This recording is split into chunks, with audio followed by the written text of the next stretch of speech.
Hello guys, नमस्ते। आज मैं कुछ बातों को आप लोगों को बताना चाहती हूँ। जो बातें हैं वो हमारे जीवन काल के लिए हैं। हमारा जीवन कैसे बीतता है, कैसे नहीं, कैसे हम हैं, कैसे नहीं, उसके बारे में पूरी बातें हैं। परमेश्वर हमें क्या बताता है इसके बारे में आज हमें थोड़ी सोचने की बातें हैं, जानने की बात है कि परमेश्वर हमें क्या बताता है। और जो ये वचन है, वचन के द्वारा परमेश्वर हमें क्या बताता है उसके बारे में जानना हमें बहुत ज़रूरी है कि हमारे जीवन काल में क्या चल रहा है, क्या नहीं, कैसे हमें आगे बढ़ना, कैसे नहीं, जीवन को कैसे बिताना है, इसके बारे में परमेश्वर हमें क्या बताता है ये जानना बहुत ज़रूरी है। चाहे मेरे लिए है, चाहे आपके लिए, क्योंकि जीवन सभी का है, मेरा हो चाहे आपका। फैसला आपका है, कैसे चलना है, कैसे नहीं चलना, कैसी है वो जीवन, क्या है क्या नहीं, सब कुछ इसमें लिखा पड़ा है। तो क्या है टॉपिक, क्या है? समस्त कालों की महानतम कथा। लिखा है समस्त कालों की महानतम कथा। ये कथा समस्त कालों की महानतम कथा है। ये एक प्रेम कथा व दुखित घटना है जिसे एक सूत्र में पिरोया गया है। ये आपकी और मेरी कहानी होने के साथ साथ परमेश्वर की कहानी भी है। परमेश्वर ने अपने प्रेम को प्रकट करते हुए आपके लिए बहुत बड़े बड़े काम किए हैं। बाइबल इन सारी बातों की गहराई प्रकट करती है।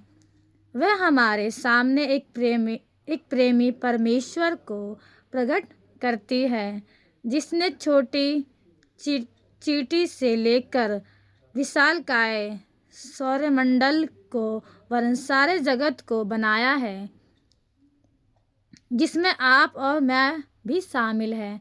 जिसमें क्या है, मैं भी हूँ और आप भी इसमें शामिल है। परमेश्वर हमें क्या बताता है।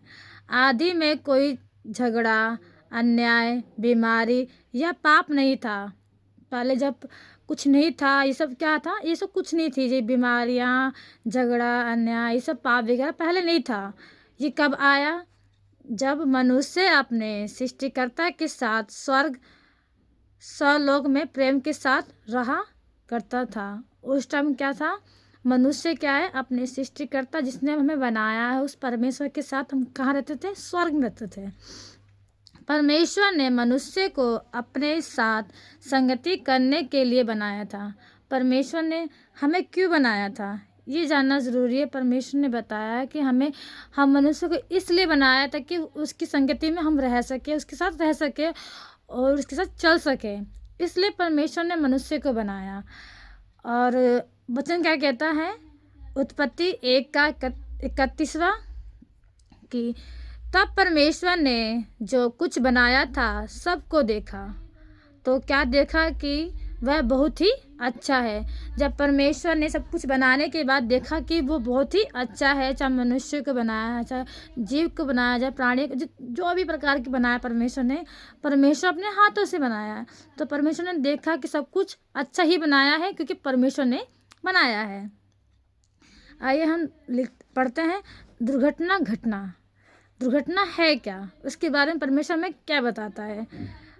मानव जाति के इतिहास की सबसे दुखित घटना जगत के प्रारंभ में ही घट गई। मानव जाति ने अपने प्रिय दृष्टिकर्ता से अलग होकर अपने इच्छा के अनुसार जीवन व्यतीत करने का निर्णय लिया। इस कदम का परिणाम हम वर्तमान काल में देख सकते हैं। एक दूसरे के साथ शांति से जीवन बिताने की बजाय हम एक दूसरे के प्रति ईर्ष्या, जलन, बीमारियों व आपसी झगड़ों को देख पाते हैं। जब परमेश्वर ने बनाया तो इस जगत में क्या क्या हो रहा है परमेश्वर हमें बता रहा है कि परमेश्वर ने तो बना दिया पर हमारे अंदर वो शांति नहीं है। हम क्या कर रहे हैं? एक दूसरे से ईर्ष्या कर रहे हैं, जलन कर रहे हैं। और इससे बीमारियाँ क्यों आई है, ये सब बातें क्यों हो रही है हमारे साथ? क्योंकि हम परमेश्वर से जब अलग होते हैं तो ये सारी बातें हम पर बीतती है। क्यों? कि जब परमेश्वर ने हमें बनाया है, क्यों बनाया है ये बात हमें जानने की बहुत ज़रूरी है। परमेश्वर ने हमें क्या अपने स्वरूप में बनाया है। परमेश्वर ने इसलिए बनाया है ताकि उसकी संगति में हम रह सकें।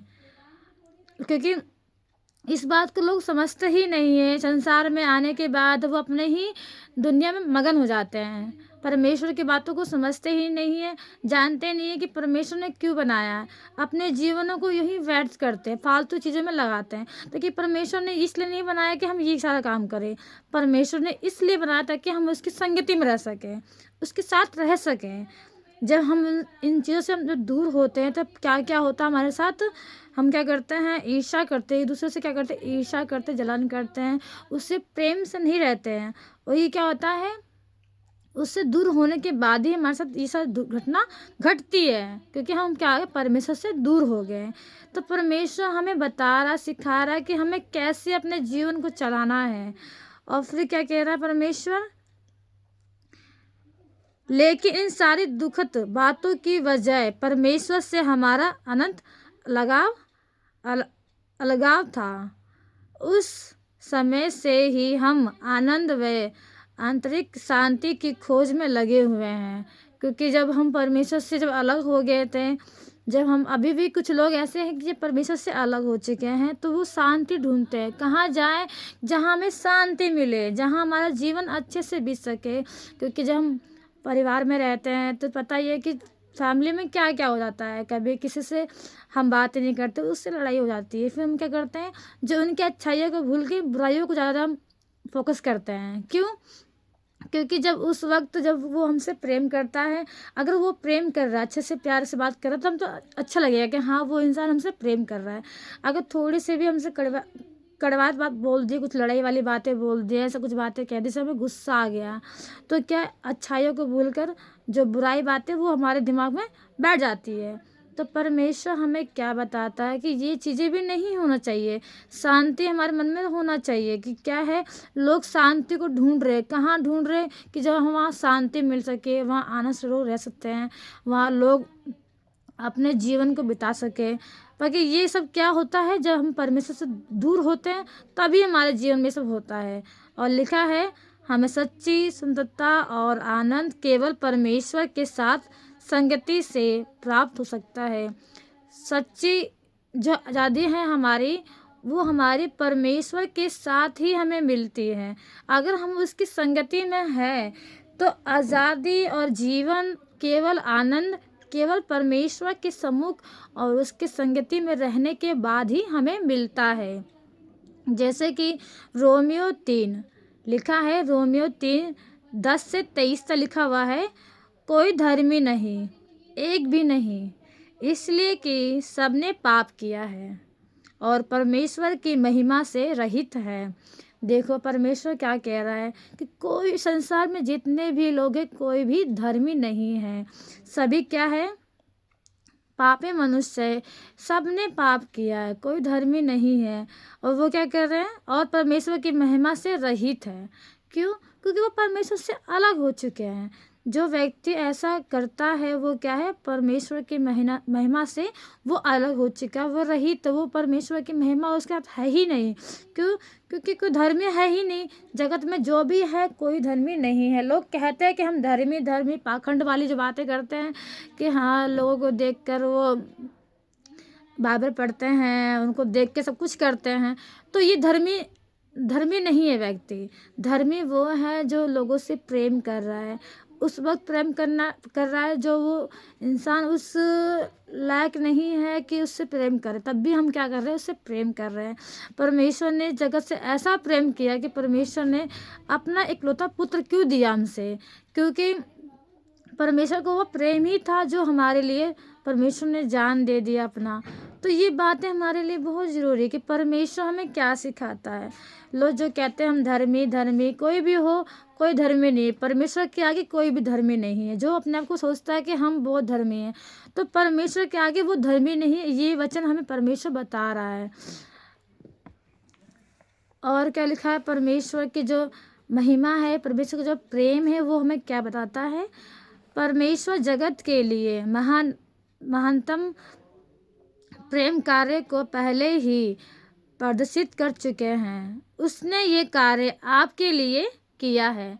देखो परमेश्वर ने हमारे लिए ये काम किया कि वो जगत में पहले क्या किए, वो जगत से प्रेम किए, फिर क्या लिखा है, यीशु इस संसार में 2000 वर्ष पहले आए थे। परमेश्वर कब आए थे? संसार में 2000 पहले आए थे, जब किसी का हम लोग को जन्म था ही नहीं, उस टाइम तो थे भी नहीं। हमारी पीढ़ियाँ जो पहले के जो लोग थे वही होंगे, हमें नहीं पता। बाकी 2000 पहले वर्ष में परमेश्वर आए थे। उससे जुड़ी हर बात असाधारण थी। उसका जन्म, जीवन, उसकी मृत्यु और पुनरुत्थान सब असाधारण था। यीशु अद्वितीय थे और उन्होंने परमेश्वर का पुत्र होने का दावा किया। जो यीशु थे वो क्या है, उन्होंने क्या किया, परमेश्वर का पुत्र होने का दावा किया। ये हमें बताता है जब उनका पुनरुत्थान हुआ, परमेश्वर जगत में आए, जब उनका जन्म हुआ, वो परमेश्वर आने के बाद उन्होंने क्या किया, यीशु मसीह ने क्या किया, पूरा ठोक के बोला कि मैं परमेश्वर का पुत्र हूँ। ये होने का उन्होंने दावा किया, लोगों से कहा कि मैं परमेश्वर का पुत्र हूँ।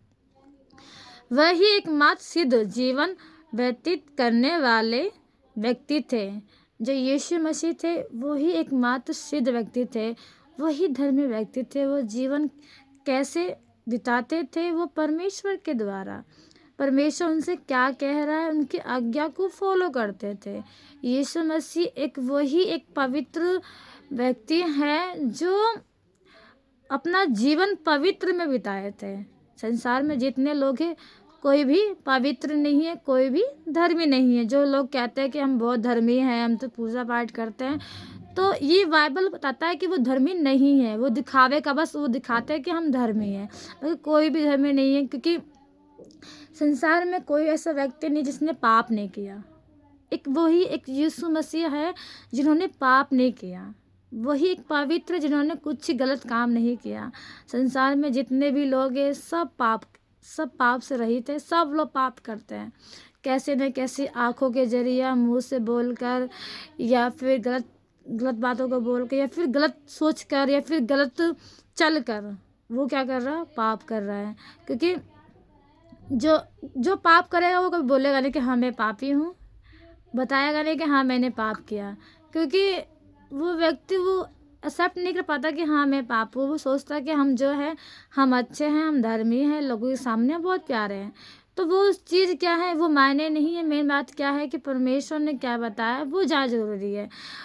और वो व्यक्ति क्या है, मैं हूँ चाहे आप हो, कोई भी धर्मी नहीं है। क्योंकि हम सब हर रोज़ कुछ ना कुछ पाप कर ही देते हैं।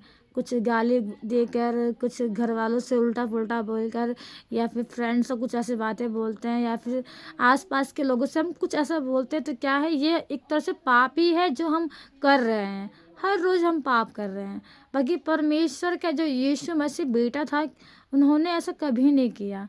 उनके साथ बहुत कुछ हुआ। बाकी परमेश्वर ने हमेशा सबको माफ़ करता गया, सबसे प्रेम करता गया। एक उसका ही प्रेम जो महान है, जो उन्होंने हमारे लिए किया है। और क्या लिखा है, उसके द्वारा क्रूस पर अपनी जान देना हमें बचाने के लिए परमेश्वर की योजना थी। देखो परमेश्वर हमें क्या बता रहा है कि जो यीशु मसीह था, जो उसके द्वारा जो क्रूस पर चढ़ा और हमारे लिए जान दिया, ये परमेश्वर की एक योजना थी जो ये होने वाली थी। जो लोग कहते हैं कि अगर यीशु मसीह सच्चा है, भगवान है, तो वो क्रूस पे क्यों चढ़ा। बाकी ये बात सच्चे है कि परमेश्वर हमें बता रहा है इस वचन के द्वारा कि ये परमेश्वर की एक योजना थी कि यीशु मसीह वो क्रूस पर जान दे, और इससे क्या है, हमारे जीवन बच सके। जान इसलिए परमेश्वर ने दिया, यीशु मसीह ने इसलिए दिया ताकि हमारे पाप जो थे, इतने पाप बढ़ चुके थे, पहले जो लोग थे इतने पाप उनके बढ़ चुके थे, ताकि उस पापों से वो छुटकारा पा सके, ताकि उन बातों से छुटकारा पा सके। तो ये जानना हमें बहुत ज़रूरी है, ऐसा क्यों है। थैंक यू जीसस, धन्यवाद यीशु राजा। हम कभी परमेश्वर की मांग के स्तर का जीवन नहीं व्यतीत कर सकते, इसलिए हमारा जीवन उलझनों में फंसा हुआ था। परमेश्वर पवित्र है, वह वह पाप को सह नहीं सकते। बाइबल बताती है पाप की मजदूरी तो मृत्यु है। जो इंसान, परमेश्वर बता रहा अपने वचन के द्वारा, जो इंसान पाप करता है तो परमेश्वर ये भी कहता है कि जो पाप की मजदूरी क्या है, मृत्यु। और वचन में जैसे लिखा हुआ है, क्योंकि परमेश्वर ने जगत से ऐसा प्रेम किया कि अपना इकलौता पुत्र दे दिया, ताकि जो कोई उस पर विश्वास करे वह नाश ना हो परंतु अनंत जीवन पाए। आमेन। यूहन्ना 3:16 में लिखा है ये वचन कि क्या है, परमेश्वर ने ऐसा हमसे प्रेम किया है कि उन्होंने अपना इकलौता पुत्र दे दिया। वो कौन थे? यीशु मसीह थे। ताकि जो कोई चाहे मैं हूँ चाहे आप हो, अगर आप भी और मैं भी उस परमेश्वर पर, इस यीशु मसीह पर हम विश्वास करते हैं तो क्या होगा, हम कभी नाश नहीं होंगे। और एक और बेनिफिट होगा, क्या है, हम अनंत जीवन पाएंगे, बहुतायत का जीवन पाएंगे। ये परमेश्वर हमें बता रहा है अपने वचनों के द्वारा कि हमारा जीवन कैसा होगा कैसा नहीं, ये बता रहा है। Thank you Jesus. आइए हम परमेश्वर को जानते हैं वो कैसा है। यीशु मसीह और परमेश्वर के बीच के संबंध को पुनः स्थापित करने के लिए आए। यीशु अनंत प्रेम के साथ आपसे प्रेम करता है। यीशु कैसा है? अनंत प्रेम के साथ आपसे प्रेम करता है, चाहे मैं हूँ चाहे आप हो। परमेश्वर यीशु राजा जो यीशु मसीह है वो क्या है, सबसे प्रेम करता है, आपसे प्रेम करता है। ये हमारे लिए बहुत बड़ी बात है कि परमेश्वर का इकलौता पुत्र हमें ये कह रहा है कि वो हमसे प्रेम करता है। उसने आपके लिए सब कुछ निछावर कर दिया।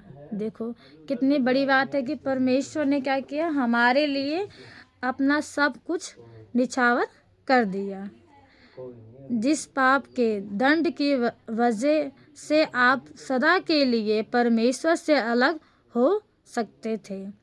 जो हमने पाप किया है, अगर परमेश्वर हमें दंड देता है तो क्या होगा, हम क्या, परमेश्वर से सदा के लिए अलग हो जाएंगे। तो ये क्या है, इसलिए परमेश्वर ने क्या किया, अपने पुत्र को भेजा ताकि हम उन पापों से बच सके, ताकि वो पाप ना कर सके। ताकि परमेश्वर ने जो हमारे जो पाप थे, परमेश्वर ने क्या किया, उस क्रूस पर ले लिया। हमारे जितने भी बातें थी, जितने भी हमने किया था, वो सारे परमेश्वर ने अपने क्रूस पर ले लिया ताकि हम दंड ना पाने पाए। और क्या होता, उस दंड को यीशु ने अपने ऊपर उठा लिया। देखो परमेश्वर बता भी रहा है कि उस दंड को, जो हमारे पाप थे, सारा कुछ परमेश्वर ने अपने ऊपर उठा लिया उस क्रूस के द्वारा। परंतु कहानी यहाँ ही खत्म नहीं हो गई। तीसरे दिन परमेश्वर ने अपने पुत्र को मृतकों में से जीवित कर दिया। तीसरे दिन जो था, परमेश्वर ने क्या किया, अपने पुत्र जो यीशु मसीह है, जो 3 दिन से जो कब्र में पड़े हुए थे, परमेश्वर ने क्या किया, तीसरे दिन उस कब्र में से, मृतकों में से परमेश्वर ने क्या किया, उसको जीवित कर दिया। और परमेश्वर आपको जानते हैं, परमेश्वर मुझे हो चाहे आपको, परमेश्वर सबको जानते हैं। उसके पास आपके लिए उत्तम योजना है। परमेश्वर के पास मेरे लिए हो चाहे आपके लिए एक अच्छी योजना है, उत्तम योजना है। वो क्या है, यीशु अभी यहाँ है। यीशु क्या है, अभी यहाँ है। वह आपके द्वारा अपने जीवन के सबसे महत्वपूर्ण निर्णय लिए जाने का इंतज़ार कर रहे हैं। अगर अपने जीवन में हम महत्वपूर्ण बातें जो हम निर्णय लेते हैं, जो सोचते हैं कि हमें ये करना है, तो परमेश्वर की जो कहते हैं कि परमेश्वर ने कभी किसी के साथ ज़बरदस्ती नहीं किया। सबकी जितनी इच्छा है, अगर आपकी इच्छा है अच्छा करने की तो आप कीजिए, बुरा करने की तो पूरा कीजिए, क्योंकि जब न्याय होगा तो परमेश्वर दोनों का न्याय करेगा। अच्छा करोगे तो हम अच्छी जगह जाएंगे, बुरा करेंगे तो बुरी जगह जाएंगे। कहते हैं कि स्वर्ग और नरक यही है। अगर हमारे कर्म अच्छे हैं तो कर्म का फल भी मिलता है, अच्छा बुरे कर्म है तो बुरा बुरा कर्म के फल बुरा ही मिलता है। जो हम कहते हैं कि जो हम बोते हैं वही हम काटते हैं। अगर अच्छा फल बोएंगे तो अच्छा फल मिलेगा, अगर बुरा फल बोएंगे तो बुरा फल मिलेगा। इसका परमेश्वर कहता है कि अगर हम अच्छा निर्णय लेते हैं, अच्छा सोचते हैं कि हमें क्या करना है क्या नहीं, कौन सा रास्ता हमारे लिए अच्छा है, चाहे मैं हूँ चाहे आप हो, रास्ता हमें चुनना है। अच्छा करोगे तो अच्छा फल मिलेगा। रास्ता अच्छा है तो क्या है कि हमारा रास्ता क्या खुलता जाएगा। हम क्या ऊंचाइयों के आगे बढ़ते जाएंगे, क्योंकि हमारे क्या है, हमें पता है कि हमारा लक्ष्य कहाँ है। अगर हमारा कोई टारगेट है, अगर हम कुछ सोच रहे हैं, हमारा कोई टारगेट है कि हमें ये चीज़ करना है, अगर आपका फोकस सारा वहीं पर है कि हमें वो चीज़ करना है, तो क्या कर रहे हैं कि आप उस टारगेट को पूरा करने के लिए आप सोच रहे हो। धीरे धीरे आपके कदम क्या है, बढ़ रहे हैं। तो क्या है, आज न तो कल वो आपका वो जो टारगेट आपने किया सोचा है वो ज़रूर पूरा होगा। अगर आपकी इच्छा है, आपको करने की वो सहनशीलता है। कहते हैं कि जब भी हम अच्छा कुछ करते हैं तो हमारे जीवन में इतनी परेशानियाँ, इतने उलझने, इतने दुख आता है कि हम क्या करते हैं, वो सारे जो टारगेटों को भूल कर दुखी में चल जाते हैं। इंसान अपने जो कहते हैं कि जब हम आगे बढ़ते हैं तो सारी मुसीबतें उसके साथ होने लग जाती है। तो परमेश्वर ने ये भी बताया इसके द्वारा कि अगर हम कोई चीज़ करते हैं, अच्छा कर रहे हैं, तो उसको सारा फोकस कहाँ, हमारे वहाँ होना चाहिए। अच्छा निर्णय ले रहे हैं, अच्छा सोच रहे हैं, अच्छा कर रहे हैं, तो परमेश्वर आपको ज़रूर बढ़ाएगा। क्यों? क्योंकि परमेश्वर देख रहा है कि आप कब अच्छा कर रहे हैं, कब बुरा कर रहे हैं। क्योंकि परमेश्वर की आँखें हमेशा सब पे लगी रहती है, चाहे धर्मी हो चाहे कोई भी हो। परमेश्वर की आँखें सब पे लगती है। तो ये हमारा फैसला है, हमारी जो सोच है कि हमें कैसा चलना है, कैसा रहना है, ये सब क्या है, ये हमारा फैसला है। परमेश्वर ने सबके ऊपर छोड़ दिया है, जो आपकी इच्छा है वो करें। पर इच्छा कैसी है वो हम पर डिपेंड है। अच्छा करेंगे तो क्या है, अच्छा ही फल मिलेगा, बुरा करेंगे तो बुरा फल मिलेगा। तो ये सब क्या है, ये परमेश्वर की योजना है कि अगर हम सही रास्ते पे चलते हैं तो क्या होगा, वो रास्ता हमारे लिए क्या होगा, आगे हमारी ऊंचाइयों पे ले चलेगा परमेश्वर। उस वक्त परमेश्वर आपके साथ है, पर आपको चलना पड़ेगा, करना पड़ेगा। कहता है कि जब तक हमारा पहला पैर आगे नहीं बढ़ेगा दूसरा पैर कैसे बढ़ेगा। इसलिए पहला पैर को आगे बढ़ाना हमें ज़रूरी है। फॉर एग्ज़ाम्पल जैसे कि हम खाना लेके बैठे हैं, जब तक हम उसे अपने हाथों से नहीं खाएंगे तो क्या वो खाना हमारे पेट में चल जाएगा या फिर हमारे मुंह में घुस जाएगा? नहीं, उसके लिए भी हमें पहले खाना पड़ेगा। वैसे ही जब हम परमेश्वर के सम्मुख आते हैं तो उसको पहले जानना पड़ेगा, परमेश्वर है कौन, क्या है, हमारे जीवन के लिए क्यों है, और कैसा यू क्यों है, ये हमारे जीवन में ऐसा क्यों होना चाहिए, ये सब जानना हमें बहुत ज़रूरी है। लोग कहते हैं हम तो इसको मानते हैं, हम तो उसको मानते हैं। किसको भी मानो, जिसको भी मानो, दिल से लगन से मानो। परमेश्वर सबका है, ये नहीं है कि मेरा है या आप है। परमेश्वर ने ये नहीं कहा कि हम ईसाइयों का परमेश्वर हो या फिर उसका परमेश्वर ने, कभी परमेश्वर ने ये नहीं कहा, किसी से भेदभाव नहीं किया। बल्कि परमेश्वर ने सबसे कहा कि मैं जगत से प्रेम करता हूँ। परमेश्वर सबसे प्रेम करता है। परमेश्वर ने कभी भी किसी को छोटा या बड़ा नीच नहीं समझा। परमेश्वर सबसे प्रेम किया है, चाहे वो गरीब है चाहे अमीर है, परमेश्वर सबसे प्रेम करता है। परमेश्वर ये नहीं देखता कि वो सुंदर है या फिर काली है या फिर गोर। परमेश्वर ने कभी ये चीज़ नहीं देखा। परमेश्वर बस देखता है, उसके मन को जांचता है कि वो कैसा है। परमेश्वर आपके ऊपरी मन को नहीं देखता, परमेश्वर आपके भीतरी मन को देखता है कि वो है कैसा।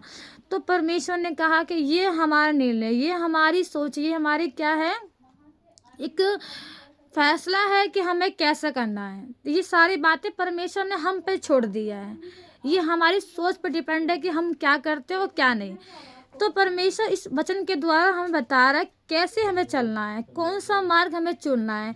जैसे कि यूहन्ना 14:6 में लिखा हुआ है, मार्ग, सच्चाई, जीवन मैं ही हूँ, बिना मेरे द्वारा कोई पिता के पास नहीं पहुंच सकता। हालेलुया। परमेश्वर ने ये भी कह दिया कि जो मार्ग क्या है, परमेश्वर ही है। सच्चाई भी क्या है, परमेश्वर। और जीवन भी क्या है, मैं ही हूँ। जो परमेश्वर है, जो यीशु मसीह है, जो वो परमेश्वर हमें क्या कह रहा है कि मार्ग भी वही है, सच्चाई भी वही है और जीवन भी क्या है, वही है। बिना मेरे द्वारा, जो यीशु मसीह है, यीशु मसीह के द्वारा कोई भी पिता के पास नहीं पहुंच सकता। तो ये क्या है, जो अगर हम परमेश्वर के पुत्र यीशु मसीह को ग्रहण करते हैं, उनकी बातों को फॉलो करते हैं, जितनी भी उनके आज्ञा हैं, उनके आज्ञा के अनुसार चलते हैं, तभी हम उस परमेश्वर जिन्होंने सृष्टिकर्ता जो हमें बनाया है उसके पास जा सकते हैं, उनसे हम मिल सकते हैं, उनकी बातों को समझ सकते हैं। तभी हम उनके द्वारा हम उस स्वर्ग में प्रवेश करेंगे, जब हम जो उसका पुत्र को हम ग्रहण करते हैं। तो ये परमेश्वर हमें सिखा रहा है कैसे करना है, कैसे चलना है, ये सब हमारा निर्णय है। मानना ना मानना वो आप पे डिपेंड है। परमेश्वर की एक ही छोटी बातें हमारे जीवन के लिए बहुत बड़ी बात है कि परमेश्वर हमें क्या बता रहा है। जैसे कि लास्ट हमारा निर्णय क्या होना चाहिए, ये आपका निर्णय है। लिखा हुआ है, इस महानतम कहानी का अंत आपके लिए कैसा होता, ये आप पर निर्भर करता है कि आप अपने जीवन का अंत दुखित अवस्था में बिताना चाहते हैं या परमेश्वर के साथ अनंतता में। ये परमेश्वर हमें लास्ट बता रहा है। ये लास्ट कहानी में ख़त्म करती हूँ मैं, जिसमें परमेश्वर हमें बता रहा है कि ये जीवन क्या है, हम पर निर्भर है कि हम परमेश्वर के साथ चल रहे हैं या परमेश्वर से दूर रहना चाहते हैं। ये हमारा निर्णय है।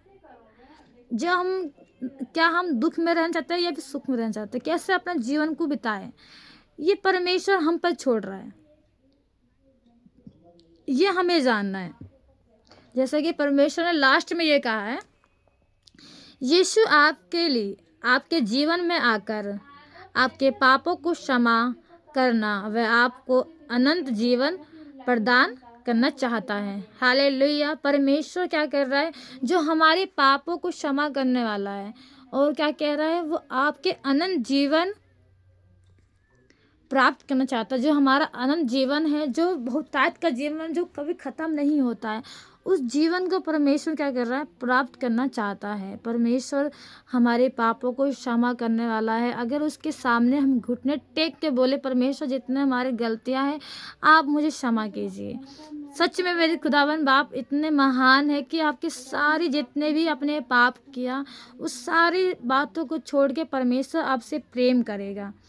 परमेश्वर का ऐसा प्रेम है कि आप कुछ भी उन्हें कुछ भी कह दो, फिर भी परमेश्वर अपने बेटा और बेटे को कभी छोड़ता नहीं, कभी त्यागता नहीं। ये परमेश्वर का प्रेम है। और लिखा है, यीशु के द्वारा आप परमेश्वर के साथ में एक व्यक्तिगत संबंध बना सकते हैं। जो यीशु मसीह है, अगर उसके साथ हम हैं तो क्या है, इससे क्या है, परमेश्वर के साथ अपना जीवन को, संबंध को हम बना पाएंगे उसके ही द्वारा। यीशु मसीह के द्वारा ही हम परमेश्वर से संपर्क कर सकते हैं। ये बड़ी बात है कि परमेश्वर यीशु मसीह हमें बता रहा है कि हमें कैसे परमेश्वर से संपर्क करना है। अगर उनके साथ हम जुड़ते हैं, उनके साथ हम चल रहे हैं, तो क्या हो रहा है कि हम परमेश्वर के साथ संगति में बैठ रहे हैं। हालेलुया। और लिखा हुआ है, यदि आप उसका अनुसरण करना चाहते हैं तो अपना जीवन उसके हाथ में सौंप दें। यदि आप परमेश्वर के अनुसार अपना जीवन व्यतीत करना चाहते हैं तो ये प्रार्थना दोहराए। लिखा है, परमेश्वर ने कहा कि अगर अपना जीवन को अच्छा और सुखित और जीवन को अच्छा लंबे समय तक चाहते हो कि बीते, तो सारा अपना जीवन क्या है, परमेश्वर को सौंप दो। और लास्ट में ये प्रार्थना करो कि यीशु मैं विश्वास करता हूँ या करती हूँ कि आप परमेश्वर के पुत्र हैं। मैं विश्वास करता हूँ या करती हूँ कि आप मेरे पापों के लिए मरे। कृपया मुझे क्षमा करें और मेरे हृदय में आ जाए। मैं विश्वास करता या करती हूँ कि आप मृतकों में से जी उठे और आज जीवित हैं। मैं आपको अपना मुक्तिकर्ता व प्रभु स्वीकार करता हूँ। या करती हूँ। मैं आपके पीछे चलूँगा या चलूँगी। आमीन, हालेलुया। अगर जिस व्यक्ति ने ये बात को समझ लिया और पापों को परमेश्वर के सामने रख कर बोला कि परमेश्वर मैंने ये पाप किया, मुझे क्षमा कर, आगे से ये नहीं करूँगा, मैं विश्वास करता कि तू ही परमेश्वर का पुत्र है। जो व्यक्ति ने ये चीज़ सच में मान लिया परमेश्वर के आगे, परमेश्वर उन बातों से छुटकारा दे दिया। और हमें कैसे कैसे बातों को परमेश्वर ने हमें सिखाया, ये बहुत बड़ी बात है। और अंतिम बातें हैं जो परमेश्वर से हमें सीखने को मिलती है कि प्रार्थना, बाइबल, कलीसिया, बातें, ये सब 4 बातें मेन पॉइंट क्या है बताते। प्रार्थना हमें कैसे करना चाहिए, क्यों करना चाहिए। प्रार्थना क्या है, परमेश्वर से बातें करें और यीशु से संबंध बनाए। प्रार्थना अगर हम करते तो क्या कर रहे हैं, परमेश्वर से बातें कर रहे हैं और क्या है, यीशु से संबंध बनाते हैं। बाइबल, परमेश्वर व उसके मार्गों को जानने के लिए प्रतिदिन परमेश्वर का वचन पढ़ें। अगर हम वचन पढ़ रहे हैं तब क्या होगा, जब परमेश्वर जब प्रतिदिन हमें बताता है उसके वचन के द्वारा, उसके मार्ग में चलने के लिए परमेश्वर का वचन अगर पढ़ेंगे तो समझ आएगा कि परमेश्वर हमें क्या कह रहा है। और कलीसिया, तीसरा पॉइंट क्या है, कलीसिया दूसरे मसीहों से मिले व उनसे मजबूत संबंध बनाए। जो दूसरे कलीसिया के लोग हैं उनसे हम मिले, उसे जाने और उसे क्या है, उसके साथ मिले रहे, संबंध बनाए, ताकि क्या होगा, इससे हम क्या है, एक दूसरे को जान पाएंगे। चौथा पॉइंट क्या है, बांटे, दूसरे के साथ अपने अनुभव और सुसमाचार को बांटे। इससे क्या होता है कि हमें पता होना चाहिए कि अगर हम किसी से बात कर रहे हैं, वचनों के द्वारा बातें कर रहे हैं, तो इससे क्या होता है कि हमें कितना समझ आया बाइबल के बारे में, कितना हम जान चुके हैं यीशु मसीह को, इससे हमें समझ आता है। जब किसी को हम बताते हैं तो जानते हैं इस बार कि हमने ये सीखा है, ये वचन क्या हमारे जीवन में काम कर रहा है, कैसे हम चले, इस सब बातें हमें क्या है, जाने बहुत ज़रूरी है। परमेश्वर को इन वचनों के द्वारा आप सभी को आशीष दे और ये वचन को ज़रूर आप समझना और जानना कि परमेश्वर ने क्या क्या आपके लिए बोला है, कहाँ है और परमेश्वर की क्या योजना है। आइए हम छोटी सी प्रार्थना करते हैं आप लोगों के लिए कि परमेश्वर आपके जीवन में इस सारे वचनों को मानने की क्षमता रखे, वचनों को जानने के ग्रहण करे। परमेश्वर आप लोगों के वचनों को समझाए और ये सारे वचन आपके जीवन में काम करने पाए। छोटी सी विनती करते हैं। महाजीत परमेश्वर, मैं आपका धन्यवाद करते हैं ईश्वर राजा, धन्यवाद करते पिता परमेश्वर। परमेश्वर अपना देह अपना प्राण प्रभु जी आपके हाथों में सौंपते, आपके लहू के बारे में कवर करते ईश्वर राजा। जितने प्रभु जी आपके समूह बैठते पिता परमेश्वर, जितने प्रभु जी इस वीडियो को देखते प्रभु जी, उन्हें वीडियो के द्वारा प्रभु जी आशीष देना प्रभु जी, उन्हें समझाना, उन्हें ज्ञान बुद्धि और समझ से बनना प्रभु जी। आपका हर एक वचन प्रभु जी इनके हृदय रूप पट्टे पर लिखने पाए प्रभु जी, वचन को समझे प्रभु जी, वचन के द्वारा चलने वाले और प्रभु जी वचन को प्रभु जी लेके चलने वाले बनने पाए प्रभु जी। आपका हर एक वचन प्रभु जी हम सब के जीवन में काम करने पाए प्रभु जी। वचन के द्वारा प्रभु जी हमें ज्ञान और बुद्धि समझ से भर प्रभु जी। जितने प्रभु जी आपके देखते प्रभु जी, इन वीडियो को देखते प्रभु जी, उन्हें इतना समझ दे, उन्हें इतना ज्ञान दे प्रभु जी, ताकि प्रभु जी आपके भेदों को जानने पाए प्रभु जी। आपकी जितने भी योजना है प्रभु जी हम सब के द्वारा पूरे होने पाए पिता परमेश्वर। धन्यवाद करते प्रभु जी इन सब के फैमिली के पिता परमेश्वर आपके हाथों में सौंपते प्रभु जी। पिता परमेश्वर उनके घर में पिता परमेश्वर जितने भी दुख है, जितना भी प्रभु जी परेशानियां हैं प्रभु जी, जितने बातें हैं पिता परमेश्वर, इन सब के जीवनों को छोड़ के चले जाए पिता परमेश्वर। पिता परमेश्वर उनके काम को प्रभु जी, इनके कार्य क्षेत्र को प्रभु जी आप बढ़ाइए पिता परमेश्वर। इनके जितने भी रुकावटें प्रभु जी यीशु के इसके नाम से अभी सेवा प्रभु जी छुटकारा पाने पाए प्रभु जी। पिता परमेश्वर इनके अकाउंट को ब्लेस कर प्रभु जी, इनके बटुआ को ब्लेस कर खुदावन बाप। मैं आपका धन्यवाद करते यीशु राजा, अपनी छोटी सी विनती, छोटी सी प्रार्थना मेरे उद्धार करता प्रभु कि इसके नाम से हम मांग लेते हैं। आमीन आमीन आमीन।